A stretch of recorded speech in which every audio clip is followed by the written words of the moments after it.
This is the Brazil Institute podcast. I'm your host, Anya Prusa. On this episode, we're talking about Brazil's upcoming municipal elections, scheduled for November 15th. In a country where nearly 87% of the population is urban, municipal elections are unquestionably consequential. This year, the elections were delayed a full month to give Brazil's election authorities time to adapt the system for COVID-19. Voting is mandatory in Brazil and must be done in person, raising concerns over the potential for Election Day to turn into a super spreader event. The responsibility for preventing such an outcome falls largely on the Superior Electoral Court, the highest body of electoral justice in Brazil, which, in coordination with the regional electoral courts, supervises and administers the electoral process throughout the country. Earlier this month, I had the privilege of sitting down with the president of the Superior Electoral Court, Justice Luís Roberto Barroso, for a socially distanced conversation about the court's efforts to keep voters safe, and not just from the coronavirus. We also discussed the threat of disinformation and the court's efforts to get accurate information to voters. Justice Barroso, I would like to thank you for joining us here today and speaking with us about the upcoming municipal elections in Brazil. It's my pleasure to be here with you. Just to start, I wanted to ask you, what do you see as the main challenges for carrying out the vote in Brazil under the present circumstances? Brazil has already postponed the municipal elections for a month until November 15th due to concerns over COVID-19. Well, I think the main challenge is to find the proper balance between preserving public health and celebrating this vital right for democracy, which are elections. We had to postpone the elections, as you mentioned, because we consulted with the doctors, epidemiologists, infectologists, and they all recommended that we postpone the elections for a few weeks because they had the belief that, I think is being confirmed, that the curve of the disease would be going down and probably the disease would be in a much lower intensity in November the 15th when the first round of the election will take place. So, this was the main challenge. Postponing the elections was kind of a challenge because we needed a constitutional amendment for that.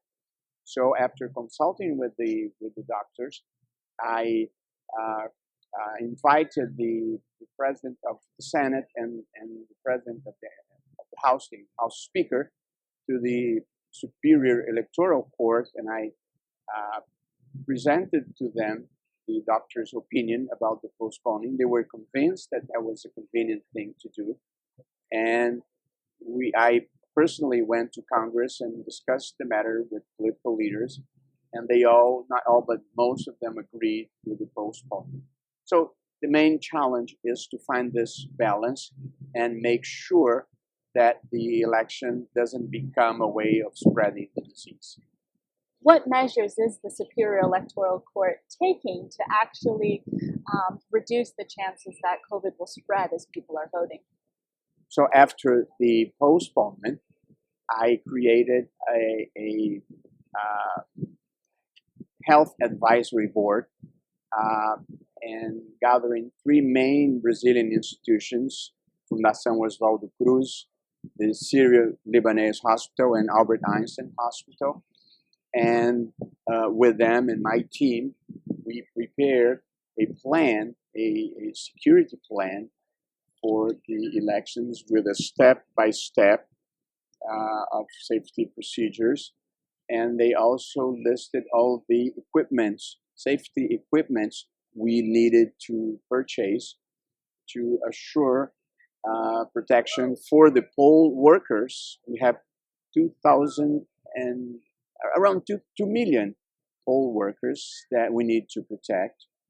And we have over 147 million voters.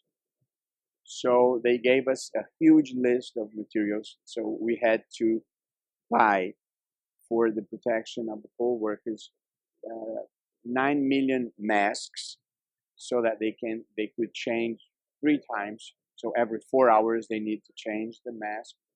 We had to purchase 2 million face shields, that plastic protection, and we needed to purchase 2 million uh, hand sanitizers, and also two for the, so each poll worker will get 3 masks, the face shield, and a hand sanitizer.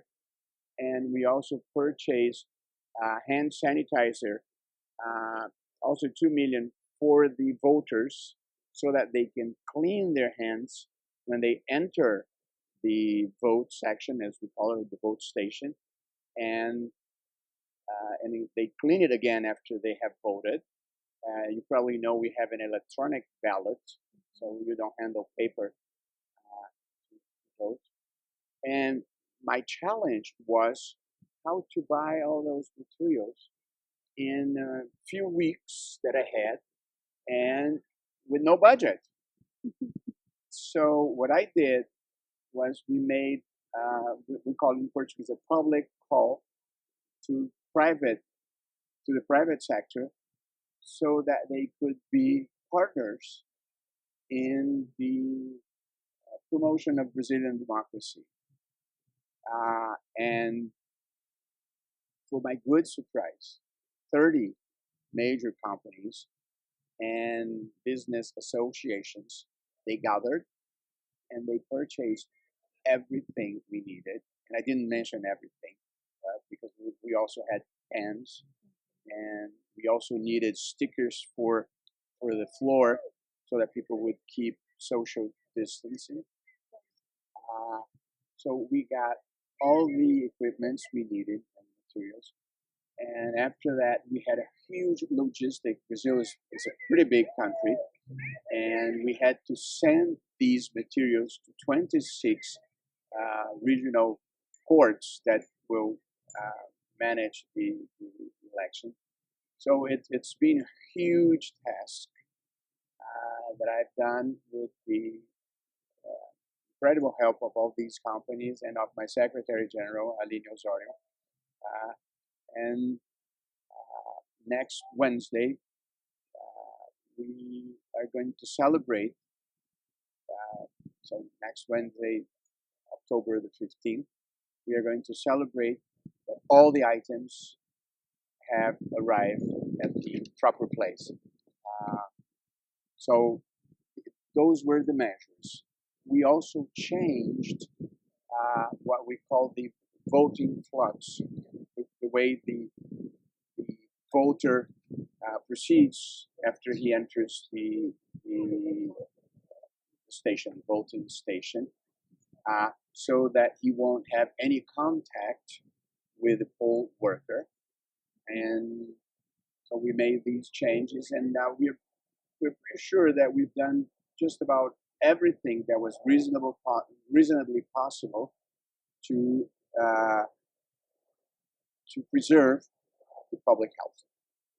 So now my understanding is that in Brazil, people have to vote in person, right? There is no absentee ballots the same way that there is here in the U.S. But I've read that you are testing a new voting app that would allow people to vote using their smartphones, and that it's going to be just a test during this election to see if it works. But I'm wondering, do you see that as being kind of the future of voting in Brazil, or an option that will be available to more people in 2 years or 4 years? Yeah, after my inauguration, we launched a project called Elections of the Future. We have a voting system that functions very well, the electronic ballot, and we've had it since 1996 with no case of fraud ever being proved. So we do trust in our system. However, it's very expensive because those electronic ballots, they become obsolete every few years. as with everything in technology. So we need to purchase new ballots to replace those, and at a very high cost. We're talking about hundreds of millions of reais or even dollars. So what my plan was, we have entered the digital era. We are under the digital revolution. Everyone now has his own personal cell phone, smartphone, or tablet. So uh, we decided we would make a call to the private sector again to present proposals of a efficient and confidential system of voting using the personal device of people. And they are going to present their proposals this coming election. It's going to be a simulation of election. And with those proposals, we probably have a formal bidding process to pick the best one and maybe try it in the next elections. And do you worry more about security if people are voting through their cell phones? Because Brazil's election system right now is very secure in terms of the electronic vote. Well, that's what we need. We need to make sure that we can vote from a personal device with what we call confidentiality. So we need security, confidentiality, and efficiency. Hopefully, they will present good proposals. It's surprising because very few countries in the world have gone digital as far as elections. Here in the United States, it's I'm sorry to say, but it feels like it's in the prehistory of voting. Uh, and they really need to improve that, let me tell you. But very few countries adopt the digital system. And I think that's just a tradition that it's not justifiable anymore. Of course, if you can find safe ways to make it easier. Like in Brazil, in the past elections, we had over 120 million voters, and the election ended at 5 p.m. and at 10 p.m. we had all the results. And as I said, no fraud has ever been documented. So it's a pretty safe system. So I'm hoping that, and we had three big companies that presented themselves to participate in this project of the elections of the future, like IBM and Microsoft and Indra from Spain. So we're hoping they will come up with good solutions. And then comes the tough part, which is finding a model of business that we keep control of the elections, but using their technology. So we haven't thought about that, but probably that's the next step. I want to switch gears a little bit to the question of disinformation, because I think that has been a huge concern in Brazil, as it is here in the U.S. and other parts of the world. And you yourself have warned about the challenges that disinformation can create for a democratic system of governance. So, what have you and the court learned about disinformation in recent years, and how do you think we can confront it heading into another election? Well, that's a very important question. I think that democracy has currently three very powerful enemies. One is poverty, inequality.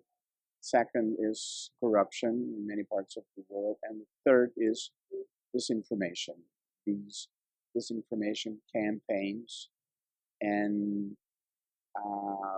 hate speech through social media. And I think this needs to be confronted because democracy and free speech has as its main justifications the search for truth. There is not a single truth. There are multiple points of observation in life, but a search for truth is important, for correct information that will allow people to make their choices. And of course, this virus that has become the disinformation campaigns and just pure lies that are disseminated through the internet. This really compromises democracy. Although there's no empirical evidence that it changes the result of elections, there is plenty of evidence that it deteriorates the public debate. And democracy is not made only of voting. It's also made of a robust public debate that allow people to present their reasons, present their arguments, and seek the best solution for the problems. So I think fake news or disinformation campaigns or hate campaigns affects this important feature of democracy, which is a robust and honest public debate. So we are out to fight this. It's not easy. It's not easy to fight this with court decisions for many reasons. For the first one, it's not easy to qualify what is a lie in many cases. And we do not want the courts to become censors of the public debate. So we chose not to focus our attention in the content of the speech, but in behaviors, what has been called coordinated unauthentic behavior. So we entered partnerships with all major social medias: WhatsApp, Twitter, Instagram, Facebook, Google, and TikTok. I even had a video made for TikTok. And so, yeah, because one other concern, just to open this parenthesis here, that we have is that people won't come to vote because they will be scared of because of the pandemic. So we are really calling on people to vote and saying we are providing all safety measures that's possible. Right. Let me close this parenthesis. Because social media can both suppress the vote right through misinformation, but it's also a great tool for reaching young people, for encouraging people to vote. Of course, there are many good things you can do with social media if you can neutralize the bad use of it. So we entered partnerships with all of them, and some of them, WhatsApp, for example, is very important in Brazil, and it's the main source of information for 70% of the population. So we entered a special partnership with them, and they even developed a tool that will allow us to send messages to all users to correct misinformation that has been disseminated against the electoral system. We're not dealing with the candidates, but from our experience in 2018, there was a lot of attacks on the electoral system to make people distrusted, or telling people not to go vote because you can't rely on the system. So that's something we want to avoid. So we entered partnerships with the social media, and we formed a coalition with all the fact checkers that are in Brazil, around a dozen of them. And we have a WhatsApp group with them.